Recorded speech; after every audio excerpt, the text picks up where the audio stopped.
ये बिहार में युवाओं के साथ पिछले 10 साल से हो रहे अन्याय के खिलाफ हम सारे युवा यहाँ बैठे हुए हैं और आमरण अनशन पर बैठे हुए हैं। जब तक युवाओं के साथ सरकार के द्वारा किए गए अन्याय का हिसाब नहीं होगा तब तक हम लोग उठने वाले नहीं हैं।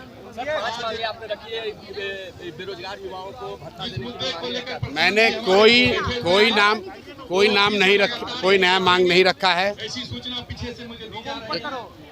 आप लोग आश्वस्त रहें। तैयार किया है। थोड़ा सा अनाउंसमेंट बंद कर दीजिए। हेलो, क्या एक बार बता दीजिए।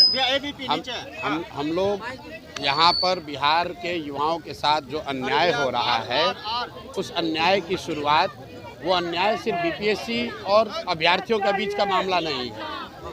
आज से 10 साल पहले 2015 में नीतीश कुमार ने, जो यहाँ के मुख्यमंत्री हैं, बिहार के गांव-गांव में घूमकर कहा कि बिहार के बेरोजगार बच्चों को हर महीने बेरोजगारी भत्ता मिलेगा, और आज तक एक भी युवा को बेरोजगारी भत्ता नहीं मिला है।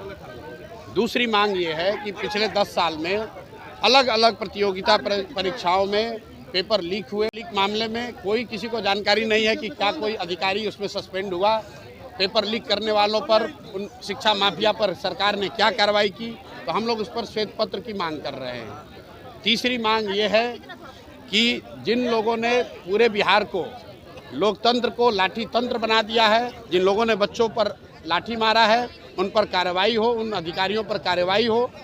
चौथी मांग ये है कि बिहार में डोमिसाइल नीति लागू की जाए। यहाँ के बच्चों के पास जो भी रोजगार का अवसर है, बिहार देश के कुछ चंद राज्यों में है जहाँ डोमिसाइल नीति नहीं लागू है। तो हम लोग की मांग है कि कम से कम 2/3 जो यहाँ के नौकरी है वो बिहार के बच्चों के लिए डोमिसाइल नीति लागू करके रिजर्व किया जाए।